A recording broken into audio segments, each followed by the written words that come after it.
tak ingin sukses? Siapa yang tak ingin tenar dan berlimpah rupiah? Namun, bila ketenaran, kesuksesan, dan kekayaan itu harus dibayar dengan ketidaknyamanan, dengan hati yang selalu was-was, bahkan selalu ketakutan, pasti jadi pada berpikir 1000 kali. Pengalaman seperti inilah yang kini sedang dialami Ruben Onsu. Yang lebih membuat merinding, ujian untuk Ruben berupa serangan-serangan mistis yang bertubi-tubi. Kejadian terakhir cukup mengerikan. Ruben tiba-tiba berdarah, hingga putri sematawayangnya, Thalia, selalu mengigau dan kemudian terbangun di malam hari dengan ketakutan sampai menjelang pagi. Semakin menjadi. Semakin terang-terangan, semakin nyata. Banyak kalau itu mah. Kalau yang hal-hal yang kadang-kadang di luar logika yang tiba-tiba kejadian depan mata gue aja, gue tiba-tiba aduh udah biasa. Ya kemarin ini kan saya selalu tidur di sebelah Thalia, jadi saya tahu banget perkembangannya. Nggak ada mimpi-mimpi yang aneh-aneh sih. Memang baru akhir-akhir ini, dan akhirnya kemarin mertua saya pergi keluar kota, saya nitip sama mertua saya gitu, dan mertua saya kembali lagi gitu. Jadi kalau saya melihatnya, ya memang keluarga incarannya. Tak kurang doa, konsultasi dengan sahabat yang tahu akan hal-hal di luar nalar, bahkan berkonsultasi pula dengan pendeta kepercayaannya. Namun sejauh ini gangguan itu belum juga reda. Dan tidak hanya terjadi sekali, teror ini berulang, bahkan yang terakhir 3 ular kobra sekaligus. Anehnya lagi, selalu Thalia yang melihat kali pertama ular-ular itu. Untungnya Wenda langsung pas bun ular gitu ya, langsung narik untungnya. Coba kalau anak saya main mau megang aja, ya kan. Dan ini kan yang kedua. Yang pertama ularnya ketangkap sama Thalia ngelihat ada ularnya itu lagi naik ke tangga menuju kamar saya gitu. Jadi padahal dari tangga itu dia bisa aja lurus ke sana, tapi ularnya bisa belok ke kamar loh.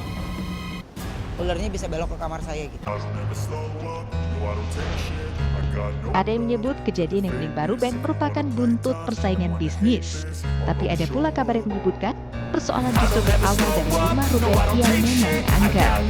Kejadian paling akhir yang kembali membuat bulu kuduk berdiri adalah ketika Ruben harus menanggung banyak kerugian ketika serentak di beberapa outlet miliknya ayamnya tusuk berjalan tiba-tiba, dan jumlahnya ratusan.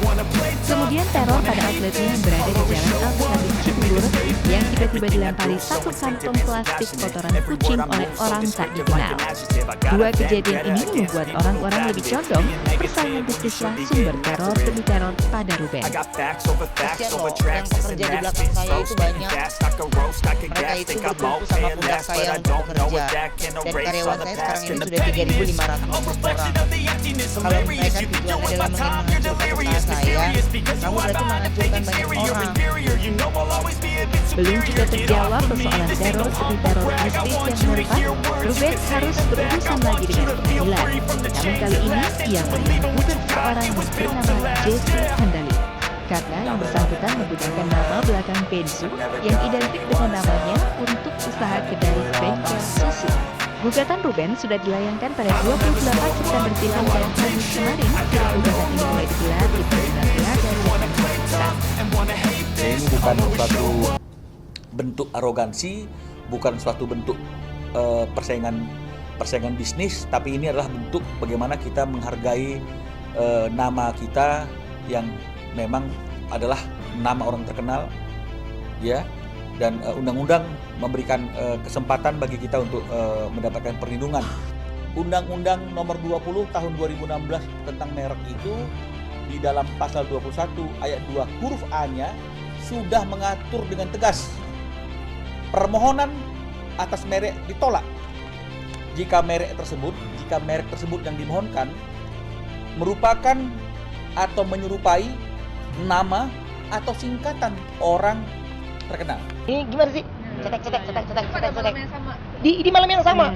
Ini malam-malam itunya. Nah, habis dari situ udah gue duduk. Gue mau berdoa. Kan mungkin kan setiap gue berdoa kan gini. Ini tangannya nggak rapat, Mbak.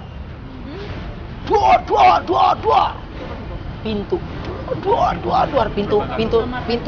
Pintu kalau orang mau masuk ke kamar saya. Dua. Senin petang kemarin, Ruben merasa guna-guna itu kembali dikirimkan padanya. Pasalnya di tempat tinggalnya ditemukan ular. Bapak satu anak yang semula tak ingin mempublish teror gaib ini ke ranah publik, kemarin mengunggah kecemasannya ke akun pribadinya. Nah, kemarin ini peaknya lagi. Alia ketemu ular. Di rumah, di tempat saya duduk. Jadi, ini ularnya. Udah pulang dari Singapura ya? Iya, Aduh, Keluar apa tuh? Ular. kobra.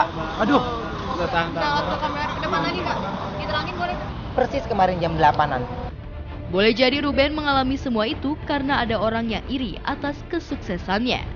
Ya, siapapun tahu dari sisi karir, bisnis, dan keluarga, Ruben adalah artis yang sukses. Tak heran serangan guna-guna juga diarahkan pada outlet bisnisnya. Jadi ada outlet saya dikasih sekantong kucing. Sebelum kotoran itu dia sekitar jam 2:30 dia naburin bunga sama tanah merah. Mudah-mudahan dikasih dibukakan pintu maaf kalau mungkin saya ada salah atau apa gitu. Tapi yang pasti ya jangan saling ganggu karena kan kita sama-sama punya kehidupan lah.